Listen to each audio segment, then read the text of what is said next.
If you've been following the headlines, you've already seen this face. At just 30 years old, Carlitos Rugrats has risen to the top of one of the world's most powerful criminal organizations. Now, he's among the US government's most wanted fugitives with a $2 million reward for any information leading to his arrest. US authorities have designated him a narco-terrorist. But who is Carlitos Rugrats? And how did this armed group he commands become one of the most feared and loyal wings of Los Maitos? This is his story.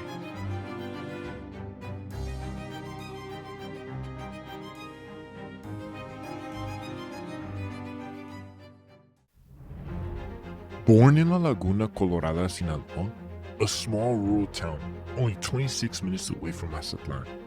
A town that literally looks like only a few dozen people, maybe a couple hundred people live there.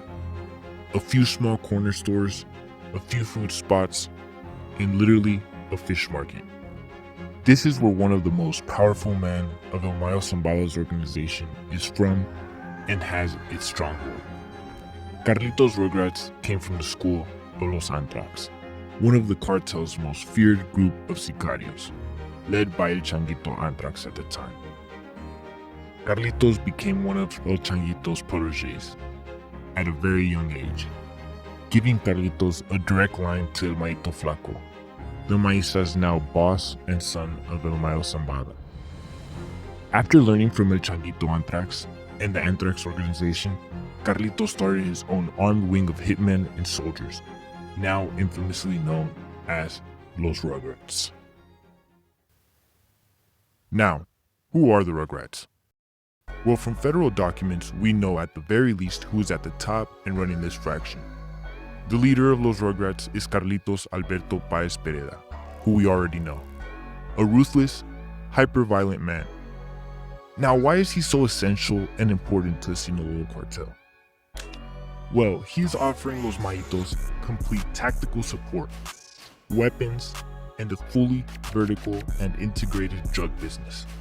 This young man is one of the most important leaders and earners in the Maitos era of the Sinaloa cartel. And right under him, his brother, Luis Alfonso Paez Pereda, who I assume is his right-hand man. Under the ruthless brothers is Daniel Hiram Jaques Ortega, and to add some experience to the group, Cesar Eduardo Gonzalez Zavala. Now, Los Rugrats came to power when El Chapo's son betrayed El Mayo Zambada, kidnapping him and turning him into the United States government. And this created a war between Los Mayos and Los Chapitos. El Maito Flaco was in need of loyal men to help fight the war and generate money, as wars are very expensive. Now, Los Rugrats came to power offering El Maito Flaco unwavering loyalty and straight violence. They provided El Maito Flaco with weapons, soldiers, and tactical support to help fight the war against Los Chapitos. One example of this is Los Rugrats were responsible for the killing of one of the Chapitos' head of security, El Gavilan, a well-known figure heard in corridos by Peso Pluma and Luis R. Conríquez.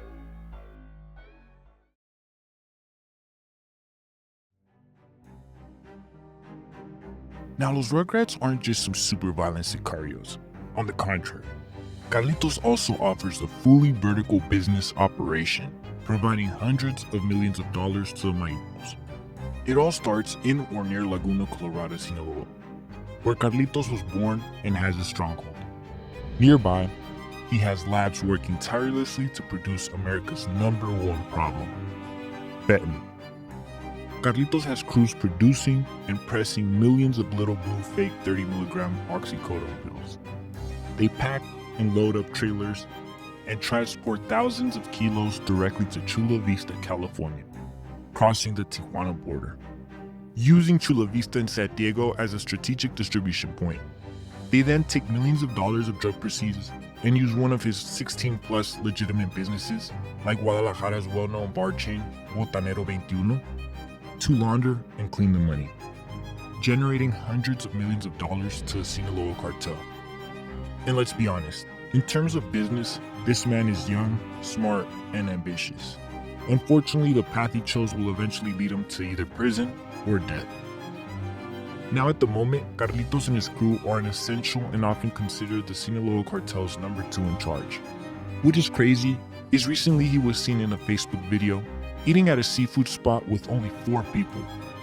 The man recording a well-known Mexican artist named Larry Hernandez, frequently connected to cartel members and was once famously asked to stop singing by El Chapo Guzman at a private cartel party. This showed Carlitos is moving around Sinaloa comfortably, unafraid, and free.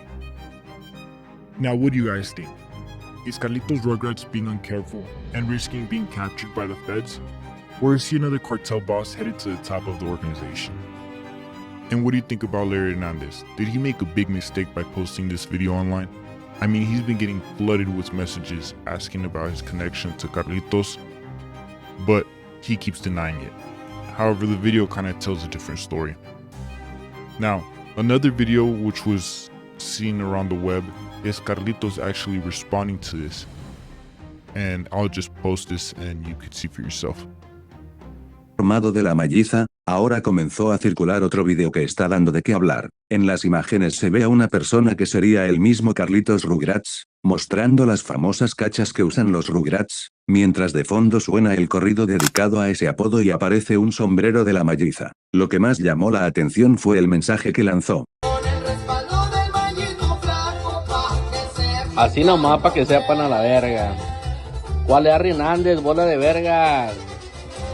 Al Hernández me lo paso por los huevos a la verga. Hasta el momento no hay una confirmación oficial de que la persona del video sea realmente Carlitos Rugrats, ni... Now let me know what you think. Drop a comment below and please subscribe for more videos. Thank you for watching.